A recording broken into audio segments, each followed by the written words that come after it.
메리 크리스마스. 네. 제가 찬양을 정말 많이 들었거든요. 근데 기도하는 요에는 어떻게 제가 한 번도 들어본 적이 없는 찬양을 이렇게 선곡을 잘 하시는지 정말 놀랍습니다. 혹시 직접 만드신 게 아닌가? 뭐 이런 생각이 들 정도네요. 네, 감사합니다. 제가 예전에 학생 수양회 갔을 때 어떤 분들이 한 분을 향해서 사하라 목자님, 사하라 목자님 이렇게 말하는 걸 들었습니다. 그래서 사하라 목자님인데 잘못 발음을 하고 있나? 알고 봤더니 성이 장 씨였습니다. 그래서 합치니까 장사하라 목자님이 되었던 것입니다. 오늘 말씀의 제목이 바로 내가 돌아올 때까지 장사하라입니다. 우리 장우열 목자님 막내딸이 장사라인데 하자만 붙이면 장사하라가 될 것 같기도 합니다. 네, 요절 말씀은 누가복음 19장 13절인데요. 같이 한번 읽겠습니다. 시작. 그종 열을 불러 은하 열문화를 주며 이르되 내가 돌아올 때까지 장사하라 하니라. 기도하겠습니다. 하나님 아버지, 이 시간 생명의 말씀, 구원의 복음을 저희 심령에 충만히 허락하여 주시옵소서. 저희 들을 귀를 허락하여 주시고 그 말씀이 저희 마음에 깊이 심길 수 있도록 성령께서 역사하여 주시기를 기도합니다. 예수님의 이름으로 기도합니다. 오늘 말씀은 흔히 문화 비유라고 불리우는 말씀입니다. 그런데 마태복음 25장에 보면 이 문화 비유와 매우 비슷한 달란트 비유 말씀이 나옵니다. 그래서 많은 분들이 이 달란트 비유와 문화 비유를 막 이렇게 뒤섞여서 기억하시는 경우가 많습니다. 그래서 뭐 10문화, 5문화, 1문화 준 거 아니에요? 그게 아니고 다 똑같이 1문화 줬거든요. 그런가요? 이렇게 말씀하시는 경우가 종종 있습니다. 달란트 비유와 문화 비유는 엄연히 다른 비유입니다. 또 달란트 비유에 없는 문화 비유에만 있는 예수님의 특별한 메시지가 이 안에 담겨져 있습니다. 오늘 말씀을 함께 묵상하면서 문화 비유 속에 담아두신 예수님의 뜻이 무엇인가를 깊이 발견할 수 있기를 기도합니다. 11절을 보겠습니다. 예수님께서 삭개오의 집에서 한참 말씀을 전하고 계실 때였습니다. 그런데 듣고 있는 제자들을 보니까 말씀을 전혀 귀담아 듣고 있지 않고 마음이 콩밭에 가 있는 것 같았습니다. 그 이유는 예수님께서 예루살렘에 가까이 다가가면 가실수록 제자들 마음 가운데는 이제 이 예루살렘에 들어가기만 하면 하나님 나라가 당장에 실현될 것 같다는 그런 기대와 설레임으로 인해서 마음이 들뜨고 흥분된 상태에 있었기 때문입니다. 예수님은 예루살렘에 가시게 되면 이제 곧 버림받고 죽임을 당하시고 그리고 제3일 만에 다시 살아나실 것이었습니다. 그런데 제자들은 예수님이 예루살렘에 입성만 하면 즉시 왕위로 취임하시게 되고 자기들이 그 나라에서 뭔가 한자리 할 꿈에만 부풀어 있었습니다. 예수님은 이런 제자들의 오해와 착각을 바로잡아 주시기 위해서 한 비유의 말씀을 더하셨는데 그것이 바로 문화의 비유라고 할 수 있습니다. 12절을 보겠습니다. 여기 어떤 귀인이 등장합니다. 그는 왕위를 받기 위해서 먼 나라로 갔습니다. 이런 개념이 우리에게는 조금 낯설고 생소합니다. 그러나 당시 유대인들에게는 매우 익숙한 내용이었습니다. 팔레스타인 지역은 로마의 식민지였기 때문에 유대의 왕이 되기 위해서는 먼저 로마 황제로부터 인준을 받아야만 했습니다. 실제로 헤롯 대왕이 죽었을 때 그의 아들 아겔라오가 유대의 왕이 되기 위해서 배를 타고 지중해를 건너 로마에 간 적이 있었습니다. 그런데 그 사이에 아겔러가 왕이 되는 것을 반대하는 사람들이 50명의 사절단들을 먼저 로마로 보낸 적이 있었습니다. 하지만 로마 황제는 헤롯 대왕의 유언을 존중해서 그를 유대와 사마리아 지역의 분봉왕으로 임명을 한 사건이 있었습니다. 예수님은 비유를 시작하시기 전에 그들에게 이미 친숙한 이 사건을 이용해서 하나님 나라 비밀에 대해서 가르쳐 주고자 하십니다. 비유 속에 나오는 어떤 귀인, 누구를 가리키는 것일까요? 바로 예수님을 가리킵니다. 그러면 이 귀인이 왕위를 가지고 오려고 먼 나라로 간다는 것은 무엇을 뜻하는 것일까요? 그것은 이제 예수님께서 예루살렘에 들어가셔서 십자가에서 죽고 부활하신 후에 온 세상의 통치자 왕이 되기 위해 하늘로 올라가시는 사건, 곧 승천 사건이 있을 것을 예고하시는 말씀입니다. 하나님 나라가 그러면 언제 완성되는 것일까요? 당장 완성되는 것이 아니라 승천하셨던 그 예수님께서 다시 이 땅에 오시는 그날, 예수님이 재림하시는 그날에 하나님 나라가 완성되게 됩니다. 이번 월드컵에서 우리나라 국가대표팀은 원정 16강 진출이라는 쾌거를 이루었습니다. 그 비결이 무엇입니까? 많은 사람들이 벤투 감독이 지난 4년 동안 준비해온 빌드업 축구가 그 비결이었다라고 말을 합니다. 빌드업 축구란 요행을 바라면서 무조건 앞으로 뻥뻥 내지르는 축구, 우리가 예전에 많이 봐왔던 그런 축구가 아니라 후방에서부터 패스를 통해서 차근차근 전방으로 나아가는 방식의 축구를 말합니다. 이런 축구를 했기 때문에 승패에 상관없이 많은 축구 애호가들이 이번에 우리나라가 정말 잘 싸웠다, 멋진 경기를 했다라고 칭송이 끊이지 않습니다. 그런데 축구만 빌드업이 있는 게 아닙니다. 하나님 나라도 빌드업 과정이 있습니다. 선지자들을 통해서 하나님께서 미리 예언하시고 또 때가 되자 예수님께서 구유에 탄생하시고 또 예수님의 십자가와 부활로 구속 역사가 완성되고 예수님께서 그 다음 승천하시고 성령이 강림하셔서 교회를 탄생시키시고 그 교회를 통해서 땅끝까지 복음이 전파되고 그리고 난 후에야 예수님께서 다시 재림하셔서 하나님 나라를 완성하실 것입니다. 이것이 하나님께서 준비하신 완벽한 플랜입니다. 하나님 나라가 빨리 이루어졌으면 좋겠다 하는 그 마음과 열망은 충분히 이해할 수 있지만 그렇다고 해서 이 과정을 생략하고 당장 하나님 나라가 이루어질 수는 없는 것입니다. 우리는 하나님 나라에 대한 꿈을 꾸어야 됩니다.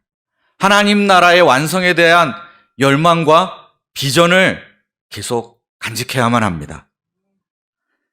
그와 동시에 이 우리의 비전이 실현되기 위해서는 수많은 빌드업 과정을 거쳐야 한다라는 사실 또한 함께 기억해야만 하겠습니다. 하나님 나라를 이루어갈 다음 세대를 세워주소서라는 우리의 기도 제목이 있습니다. 이것은 전 세계 UBF의 기도 제목이고 한국 UBF의 기도 제목이기도 하고 바로 우리 안암 일부의 간절한 기도 제목이기도 합니다.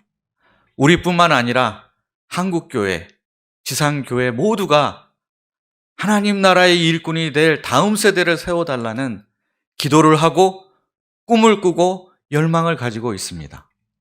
그러면 그런 다음 세대가 세워지기 위해서 무엇을 해야 되겠습니까? 그냥 가만히 앉아서 기다린다고 해서 되는 일이 아닙니다. 지금 바로 우리들이 빌드업 과정을 시작해야 될 때입니다. 다음 세대를 위한 우리의 헌신이 쌓이고 기도가 쌓이고 또 투자가 이루어질 때 다음 세대가 설 수 있을 것입니다. 우리가 이렇게 지금부터 꾸준히 빌드업을 해 나감으로써 다음 세대에서 골을 넣고 승리를 맛보는 그런 하나님 나라의 역사가 일어날 수 있기를 기도합니다. 13절을 보겠습니다. 13절을 우리 다 같이 한번 읽어보겠습니다. 시작. 그 종 열을 불러 은화 열 문화를 주며 이르되 내가 돌아올 때까지 장사하라 하니라. 비유 속의 귀인은 왕위를 가지러 먼 나라로 가기 전에 먼저 종들을 부릅니다. 10명의 종들에게 총 10문화를 나누어 줍니다. 이 말은 곧 한 사람에게 한 문화씩 나누어 주었다는 뜻입니다. 한 문화는 100드라크마에 해당하고, 드라크마는 데나리온과 완전히 동일한 화폐 단위입니다. 그렇기 때문에 노동자의 100일치 임금 정도 되는 가치를 가지는 금액으로서 오늘날 화폐로 환산하면 약 1,000만 원 정도 된다, 이렇게 보시면 되겠습니다. 1,000만 원을 가지고 장사 미천 삼아서 무슨 장사를 할 수 있을까요? 재기시장에서 붕어빵을 파는 게 어떻습니까? 요즘 이렇게 붕어빵 장사가 안 보이는지 모르겠습니다. 제가 붕어빵을 좋아하는데 아무리 찾아봐도 붕어빵 살 곳이 없어서 몇 년째 못 먹고 있습니다. 그래서 여기 재기시장에서 붕어빵 장사를 하면 대박이 나지 않을까요? 아니면 1,000만 원 정도라면 본격적으로 유튜버로서 활동할 수 있는 미천 정도는 된다고 합니다. 그래서 새로운 시대에 맞게 유튜버로 변신하여 수익을 낼 수도 있습니다. 그러면 이 비유 속에서 종열은 누구를 가리킬까요? 이종열 목사님 아닐까요? 네. 이종열 목사님을 포함해서 예수님의 제자들을 전부 다 가리키는 것입니다. 그렇다면 각자에게 나누어 준 한 문화는 무엇을 의미할까요? 문화는 마태복음 25장 달란트 비유에 나오는 달란트와는 다릅니다. 달란트 비유에서 주인은 종들에게 1달란트, 5달란트, 10달란트 이런 식으로 각각 다른 달란트를 나누어 줍니다. 그래서 여기서 달란트는 한 사람이 가지고 있는 재능과 은사를 의미합니다. 그런데 문화 비유에서는 모든 사람에게 똑같이 한 문화씩을 주었습니다.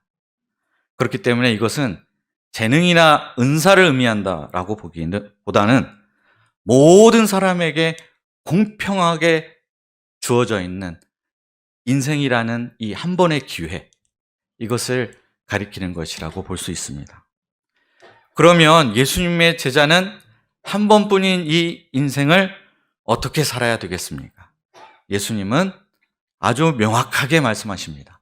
내가 돌아오기까지 장사하라. 예수님의 제자가 해야 될 장사는 그럼 무엇일까요? 무엇이겠습니까? 바로 복음 장사를 해야 됩니다. 장사의 목적이 이윤을 남기는 데 있듯이 복음 장사의 목적은 복음을 전파하여 구원받은 영혼을 남기는 것입니다. 예수님께서 이 땅에 오신 목적을 그대로 이어받아서 잃어버린 한 사람을 찾아 그 영혼을 구원하는 것, 이것이 바로 우리가 해야 될 장사입니다. 그런데 이 복음 장사를 언제까지 해야 될까요? 예수님은 내가 돌아올 때까지 장사라고 하셨습니다. 달리 말하자면 예수님이 재림하시는 그날까지 우리는 이 복음 장사를 해야 됩니다. 그래서 사도 바울은 아들과 같은 디모데에게 이 말세의 때에 네가 해야 할 일이 딱 하나 있다. 바로 때를 얻든지 못 얻든지 항상 말씀을 전파하라. 이렇게 권면했던 것입니다. 이것이 바로 제자들에게 그리고 우리들에게 맡겨져 있는 사명입니다. 그런데 우리가 이와 같은 사명을 맡아 섬기는 환경은 어떤 환경일까요? 14절을 보겠습니다. 여기에 보면 귀인이 왕이 되는 것을 원치 않아 방해하려는 자들이 나옵니다. 이런 사람들이 종들이 열심을 내어 장사하는 것을 달가워할 리가 있겠습니까? 어떻게 하든 장사를 회방 놓으려고 할 것이 뻔합니다. 종들이 사명을 완수하려면 외부의 이런 적대적인 분위기에 위축되어서는 안 됩니다. 그들이 방해를 하건 말건 꿋꿋이 복음 장사를 계속해야만 합니다. 지금도 마찬가지입니다. 예수님께서 왕이 되어서 돌아오시는 것을 원치 않는 사람들이 이 세상 가운데 아주 많이 있습니다. 그들은 예수님을 미워하고 또 예수님을 대리해서 하나님 나라를 계속 전파하고 있는 예수님의 제자들을 매우 미워합니다. 복음 장사가 아주 쫄딱 망하라고 악담과 저주를 퍼붓고 또한 은밀히 방해를 놓기도 합니다. 우리가 이런 것에 근데 위축될 필요가 전혀 없습니다. 두려워할 필요도 없고 또 굳이 복수를 하려고 애쓸 필요도 없습니다. 그러거나 말거나 우리는 우리에게 맡겨진 복음 전파의 사명, 제자 양성의 그 사명을 붙들고 계속 묵묵히 섬겨나가면 됩니다. 하나님께 유익이 되도록 최선을 다하는 삶을 살면 되는 것입니다. 왜 그럴까요? 15절 상반절을 보겠습니다. 함께 읽겠습니다. 시작. 귀인이 왕위를 받아가지고 돌아와서. 이 말씀대로 귀인은 반드시 왕위를 가지고 다시 돌아올 것이기 때문입니다. 백성들이 아무리 반대한다 하더라도, 회방을 놓는다 하더라도 이것을 막을 수가 없습니다. 그들은 결국 27절에 보면 왕으로부터 무섭고 준엄한 심판을 받게 될 것입니다. 마찬가지로 예수님은 만왕의 왕, 만유의 주로서 다시 우리들에게 반드시 오실 것입니다. 아무도 이 날을 막을 수 없습니다. 그날에 돌아온 주인은 그러면 가장 먼저 무슨 일을 하게 될까요? 15절 하반절 보겠습니다. 은화를부터 함께 다시 읽어보겠습니다. 시작. 은화를 준 종들이 각각 어떻게 장사하였는지를 알고자 하여 그들을 부르니. 주인은 자신의 종들을 부릅니다. 그리고 각자 나눠 주었던 한 문화씩 가지고 어떻게 장사하였는지 결산을 하고자 합니다. 과연 10명의 종들은 장사를 잘 했을까요? 16절을 보십시오. 첫 번째 종이 등장합니다. 이 첫 번째 종은 장사를 아주 잘했습니다. 한 문화를 가지고 10문화를 남겼으니 1000%의 수익을 냈습니다. 첫 번째 종은 제기시장에서 붕어빵 장사를 했습니다. 가게 이름을 고민하다가 붕어빵, 오병이어로 해야 되겠다. 그래서 오병이어 붕어빵 가게를 내게 되었습니다. 다른 사람들은 닭 기성품으로 나오는 이 큼지막한 통조림 팥을 썼습니다. 그러나 이 종은 새벽에 일찍 일어나 직접 팥을 삶아서 정성이 듬뿍 담긴 수제 팥 앙금을 만들었습니다. 팥 앙금이 너무 신선하고 부드럽고 또 너무 달지 않아서 좋았습니다. 그리고 아침 식사를 거르고 1교시 수업을 들으러 가는 고대생들을 위해서 아침부터 나가서 붕어빵을 팔기 시작했습니다. 그리고 학생들이 가까이 오면 활짝 웃는 모습으로 이렇게 인사를 했습니다. 오늘 기말고사 잘 봐요. 자, 어제 시험 망쳤다 하더라도 괜찮아요. 자, 여기 붕어빵 하나 더 줄 테니까 이거 먹고 힘내요. 이거 먹고도 힘이 안 나면 러너스 예배 오면 돼요. 저는 이 메시지를 준비하다가 정말 진지하게 붕어빵을 나눠주면서 전도를 하면 어떨까 하는 아이디어가 떠올랐습니다. 붕어빵에 고픈 젊은 세대가 이건 다 받지 않을까요? 그러면서 말씀 공부와 예배에 초청하면 굉장히 효과가 클 수도 있을 것 같습니다. 근데 저는 하면 안 될 것 같습니다. 저는 제가 다 먹어버릴 것이기 때문에 너무 좋아해서. 네. 오병이어 붕어빵 가게 이름은 금방 소문이 났고 손님들의 발걸음이 끊이지 않았습니다. 소문을 듣고 경희대에서, 외대에서, 서울시립대에서, 심지어 저 남쪽 서울교대에서부터 이 붕어빵 먹고자 찾아왔습니다. 매출이 점점 늘어나 2배가 되고 3배가 되더니 어느 날 10배 매출을 올렸습니다. 마침 그때 주인이 돌아왔던 것입니다. 주인은 이 첫 번째 종에게 어떤 말을 합니까? 17절을 보겠습니다. 함께 읽어보겠습니다. 17절 시작. 주인이 이르되 잘하였다 착한 종이여 내가 지극히 작은 것에 충성하였으니 10골 차지하리라. 주인은 잘하였다라고 종을 칭찬합니다. 어떤 점에서 칭찬합니까? 와, 10배나 남겼어? 야, 대단한데? 이렇게 칭찬할 것 같지만 그렇게 칭찬하지 않습니다. 2가지. 네가 착하고 충성되었다라는 점에 대해 칭찬을 합니다. 착하다는 것은 주인과의 관계성이 좋다는 뜻입니다. 또한 이 종에게는 지극히 작은 것에 충성하는 마음이 있었습니다. 겨우 1,000만 원 가지고 무슨 장사를 해요? 하면서 불평할 수도 있었는데 그런 불평을 하지 않았습니다. 붕어빵 장사라고 하찮게 여기지 않았습니다. 그는 주인이 맡긴 일에 최선을 다했습니다. 이런 종에게 주인은 10골 다스릴 권세를 주었습니다. 18절과 19절을 보겠습니다. 이번에는 2번째 종이 나오는데 그도 역시 장사를 꽤 잘했습니다. 그는 5문화를 남겼습니다. 첫 번째 종과 2번째 종은 똑같이 1문화씩을 받았는데 왜 이익은 2배 차이가 났을까요? 아마 이것은 그들의 능력 차이에 따라 이런 결과가 발생했다고 봐야 될 것입니다. 그런데 주인은 이 2번째 종도 칭찬하고 상을 주었습니다. 첫 번째 종과 비교하면서 야, 누구는 10배 남기는데 너는 기껏 5배 남겼냐? 너 뭐하냐?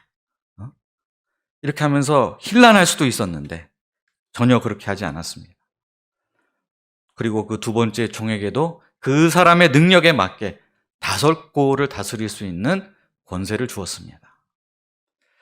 2 종의 공통점이 무엇입니까? 2 종 모두 다 주인께 충성했다는 점, 그리고 주인은 그들에게 엄청난 보상을 했다는 점이 공통점입니다. 주인이 종들에게 지극히 작은 일에 충성했다라고 말하는데 한 문화가 사실 장사 미처로는 그렇게 큰 금액이 아니기 때문에 이렇게 표현한 것이기도 하고 그들이 받게 될 보상과 축복과 비교해 볼 때 지극히 작은 것이기 때문에 이렇게 표현한 것이기도 합니다. 10골, 5골 다스리는 권세를 준다는 것은 오늘날로 말하면 서울시장이라든지 도지사와 같은 그런 정말 높은 자리로 추대한다는 의미가 됩니다. 종들이 장사에서 남긴 이윤에 비해서 그들에게 주어지는 보상이 이거 너무너무 파격적인 거 아닙니까? 이것을 통해 주인이 왜 종들에게 내가 돌아올 때까지 장사하라 라고 명했는지를 알 수가 있습니다. 주인은 사실 종들을 통해서 얻게 될 수익, 그 이득, 그 자체에 크게 관심이 있던 것은 아닙니다. 사실 주인이 왕이 되어서 돌아오면 자기가 통치하는 이 나라의 곳곳에 그 땅을 다스릴 사람들을 임명을 해야 됩니다. 그때 이 주인은 능력보다도 주인에게 충성된 사람, 주인과 관계성이 좋은 사람을 그 자리에 앉혀서 자신과 함께 이 나라를 다스리도록 하고자 했습니다. 그래서 종들에게 한 문화씩을 주어 장사하게 하여서 그들이 얼마나 충성스러운가를 테스트해보고자 했던 것입니다. 다시 오실 예수님께서는 장차 우리를 불러 모으셔서 우리가 그동안 얼마나 맡겨진 일에 충성을 다했는가, 복음 장사를 얼마나 잘했는가 결산을 하실 것입니다. 우리는 그 결산의 때를 준비해야 됩니다.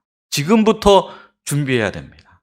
그래서 우리가 지금 보내고 있는 이 하루, 이 한 시간을 그냥 허투루 보낼 수가 없습니다. 한 번뿐인 인생은 아직 끝나지 않았고 우리에게는 아직 남은 시간이 많습니다. 잃어버린 영혼은 우리 주위에 또한 얼마든지 많이 있습니다. 우리의 말과 행동으로 우리는 그들에게 예수 그리스도를 전파할 수 있습니다. 먹든지 마시든지 무엇을 하든지 다 하나님의 영광을 위해서 할 수 있습니다. 그 결과에 따라서 하나님 나라에서 우리가 받게 될 보상은 우리가 감히 상상할 수조차 없을 정도로 엄청난 것이 될 것입니다.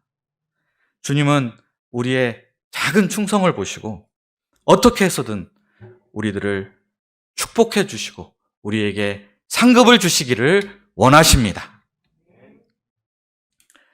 지난주 신년 스텝 수양회가 있었는데 첫날에 목회 데이터 연구소의 지용근 소장님의 특강이 있었습니다. 이 지용근 소장님은 교계에서 굉장히 유명하신 그런 분입니다. 그런데 특강 말미에 자신이 대학교 3학년 때 연희센터에서 제자 훈련을 받은 적이 있다 라고 말씀을 하셨습니다. 그때 1:1 목자님이었던 최사무엘 목자님이 직장 생활을 하느라 몹시 피곤함에도 불구하고 그 지친 몸을 이끌고 때로는 저녁 식사도 먹지 않고 걸은 채 와서 매주 밤 9시, 밤 10시마다 말씀 공부를 해주셨던 것을 기억하셨습니다.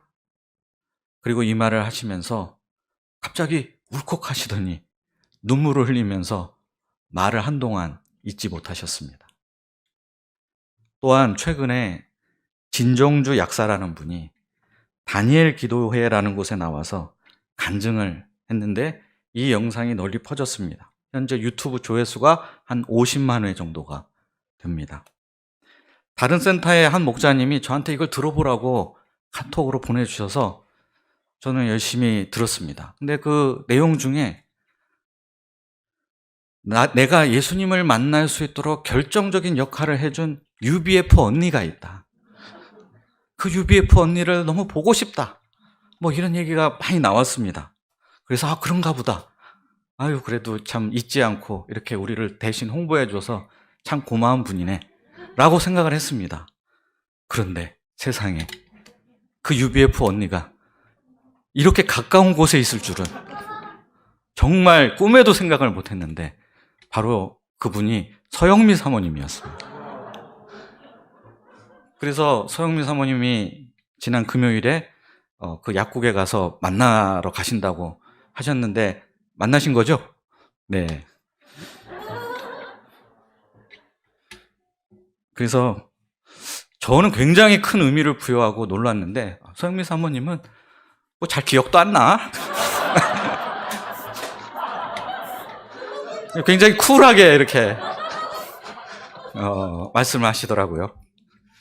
아, 그렇구나. 이렇게 뭐 복음 장사를 한 당사자는 잘 기억이 안 나고 이미 잊어버릴 수도 있지만 정작 그 복음 장사로부터 복음을 듣고 예수님을 만나 구원받은 사람은 이것을 평생 잊을 수가 없구나 라는 것을 보게 되었습니다. 우리 목자님들이 이렇게 충성스럽게 복음 장사를 하신 것을 한때 은혜를 입었던 사람들만 기억을 하겠습니까? 그렇지 않을 것입니다. 설령 사람은 잊을지언정 주님께서는 결코 잊지 않으실 것입니다. 매주 토요일마다 지금 비가 오나 눈이 오나 캠퍼스 전도에 동참하고 계신 우리 목자님들의 수고를 주님께서 결코 잊지 않으실 것입니다.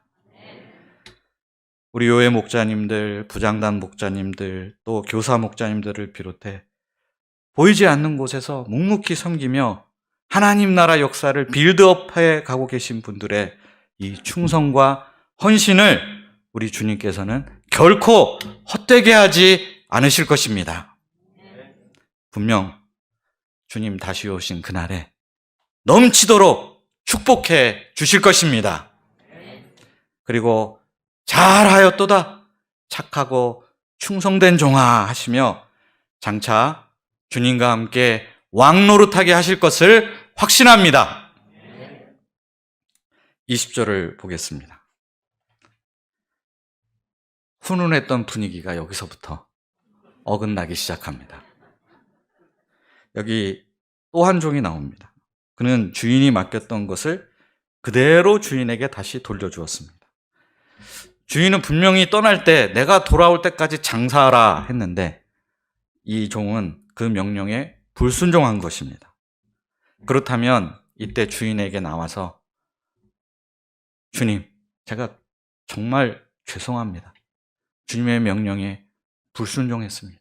입이 10개라도 할 말이 없습니다. 저의 죄를 사하여 주옵소서 라고 용서를 빌어야 마땅했습니다.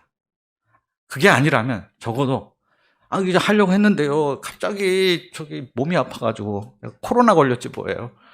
후유증이 몇 달 가더라고요. 그래서 장사를 못해.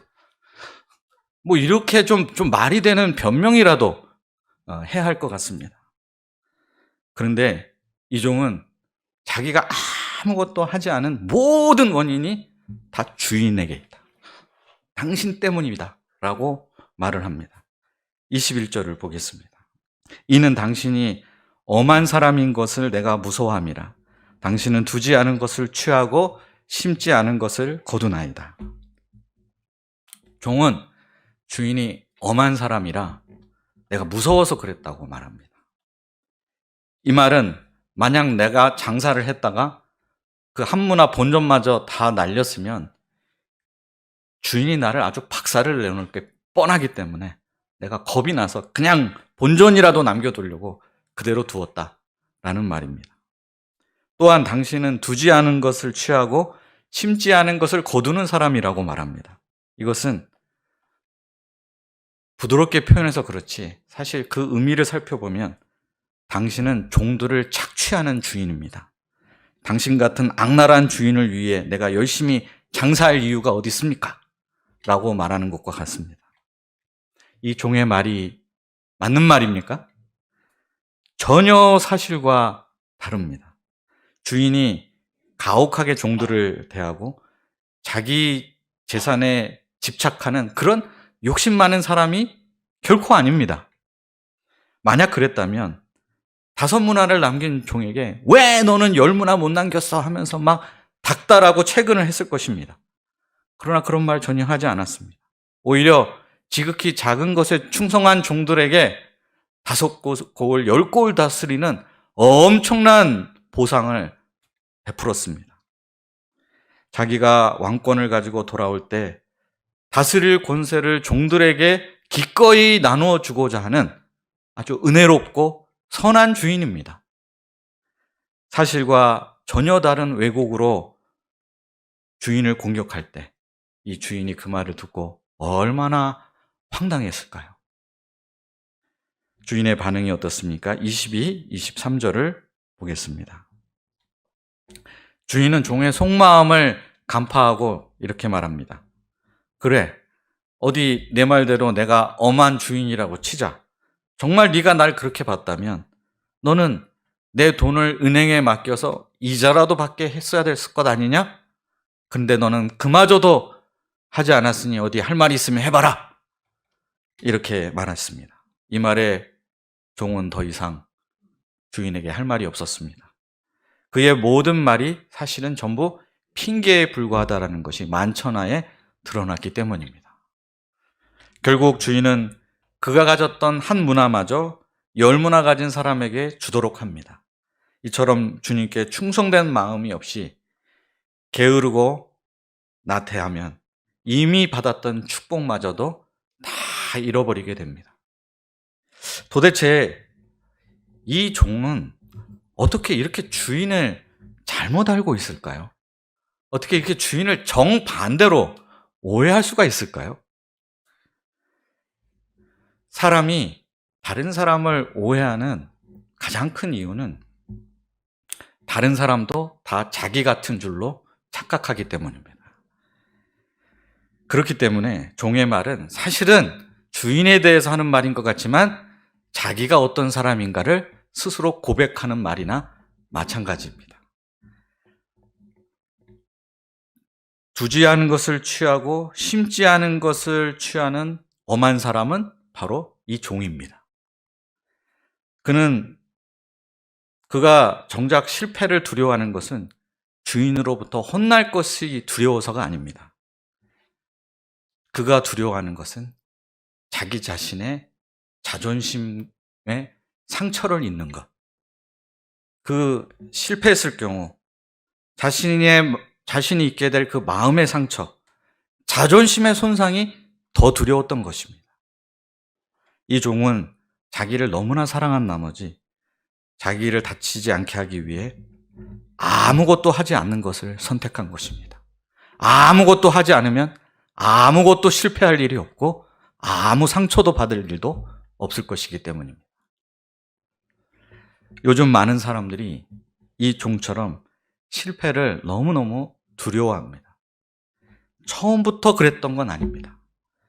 큰 기대를 안고 뜨거운 열정을 가지고 정말 열심히 노력했던 적이 과거에 있었습니다. 그러나 그 결과가 너무나 좋지 않았고 실망스러웠습니다. 이것 때문에 큰 상처를 받고 멘탈이 다 무너져 버렸습니다. 이후로 무언가를 시도하는 것 자체가 두려워집니다. 만약 또 실패할 경우 그 충격과 스트레스를 다시 한 번 더 경험할, 감당할 자신이 없기 때문입니다.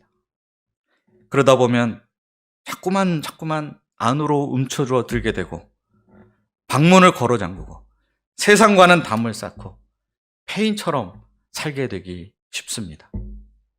이런 사람들이 바로 흔히 말하는 은둔형 외톨이가 되는 경우가 많습니다. 그들은 방에서 나오지 않기 때문에 우리 눈에 잘 띄지 않지만 오늘날 시대에 이런 은둔형 외톨이들이 정말 많이 있습니다. 그리고 한 번뿐인 인생을 아무것도 하지 않은 채 그냥 시간만 흘려보내면서 다 허비하게 됩니다. 그리고 내가 이렇게 된 것은 다 부모님 때문이다. 세상이 나를 이렇게 만들었다. 안경선 목사님 왜 이렇게 크게 웃으시는지 갑자기 궁금해지는데 더 이상 묻지는 않겠습니다. 아니면 더 나가서 하나님이 날 이렇게 만들었다. 하나님이 내 인생을 망쳐버렸다. 나한테 기회를 주지 않고 내 시도를 무너뜨리셔서 난 이렇게 된 것이다 하면서 모든 책임을 밖으로 돌리기도 합니다. 그렇지만 외부로 책임을 돌린다고 해서 해결되는 건 아무것도 없습니다. 사실 문제의 핵심은 지나친 자기 사랑, 과도한 자기애가 원인이었기 때문입니다. 그러면 어떻게 하면 여기서 벗어날 수 있을까요? 어떻게 여기서 벗어나서 다시 주님 명령하신 대로 돌아오실 때까지 장사하는 삶을 힘있게 살아갈 수 있을까요?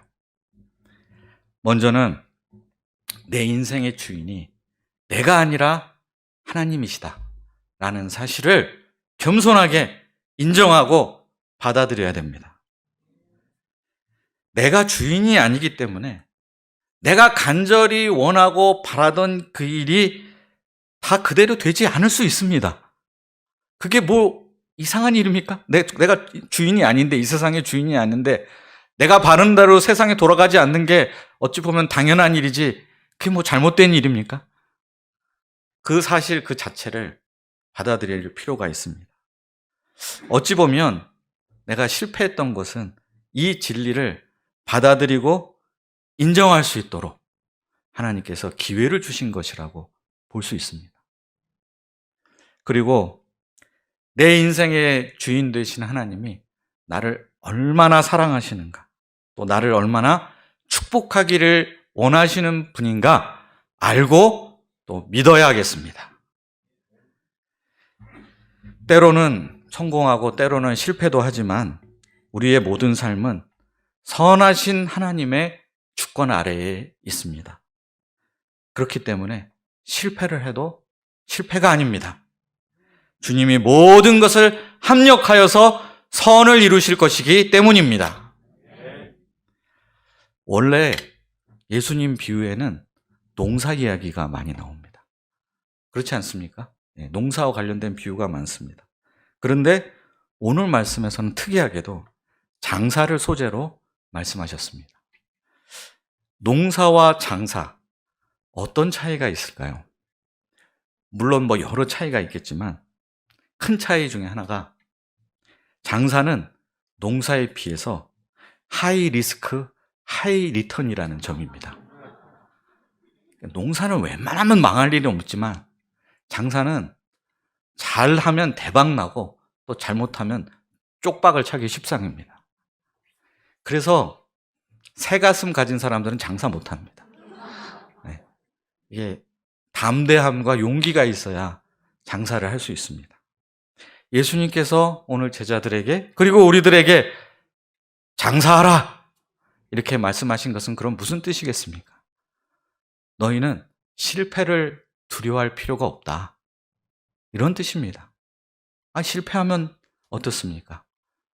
실패하더라도 주님이 큰 부자시기 때문에 주님에게는 뭐 별 손해볼 일도 없고 잃어버릴 일도 없습니다. 오히려 주님께서는 우리가 실패하면 그 실패를 통해서 배우고 성장하기를 원하실 뿐입니다.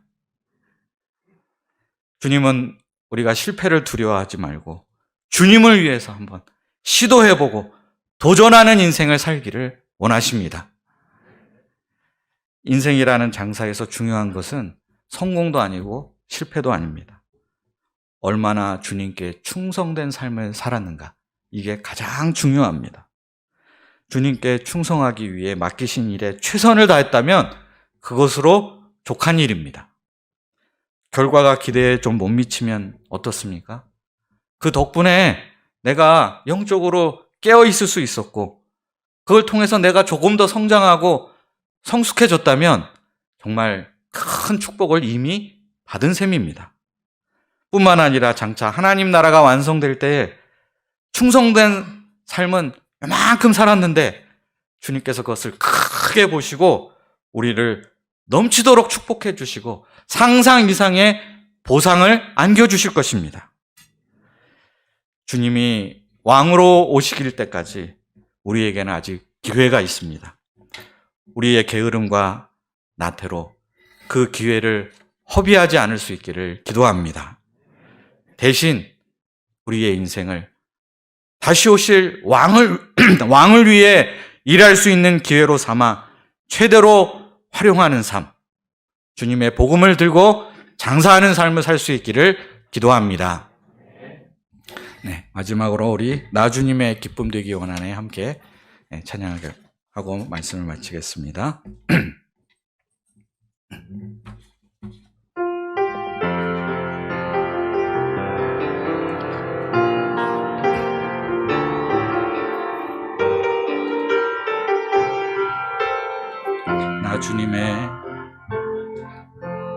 나 주님의 기쁨 되기 원하네. 내 마음을 새롭게 하소서. 새 부대가 되게 하여 주사 주님의 빛 비추게 하소서. 내가 원하는 한 가지, 주님의 기쁨이 되는 것. 내가 원하는 한 가지, 주님의 기쁨이 되는 것. 겸손히 내 마음 드립니다. 나의 모든 것 받으소서. 나의 마음 깨끗게 씻어주사 주의 길로 행하게 하소서. 내가 원하는 한 가지, 주님의 기쁨이 되는 것. 내가 원하는 한 가지, 주님의 기쁨이 되는 것. 내가 원하는 한 가지, 주님의 기쁨이 되는 것. 내가 원하는 한 가지, 주님의 기쁨이 되는 것. 반주와 함께 우리 주님께 말씀의 기초에서 개인 기도하며 나아가겠습니다.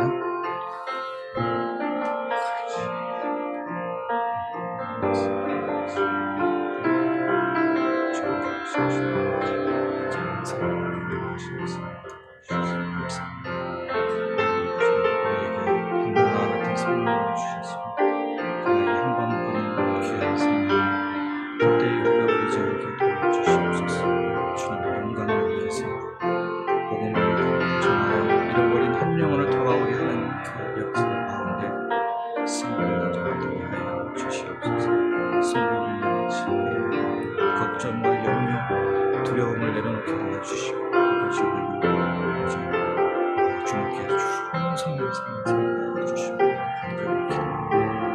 아버지 하나님, 이 하나님이 하시는 하나님께서 이루신다는 것을 굳게 의지하고 모든 것을 주님께 의탁하고 주님 영광을 위해서 다 도전하는 삶을 살 수 있게 하여 주시옵기를 기도합니다. 주님 오시네 실패에 대한 두려움으로 움츠러드는 영혼들을 긍휼히 여겨주시고 주님 만나고 그 믿음으로 다시 나올 수 있도록 도와주시고 기도합니다.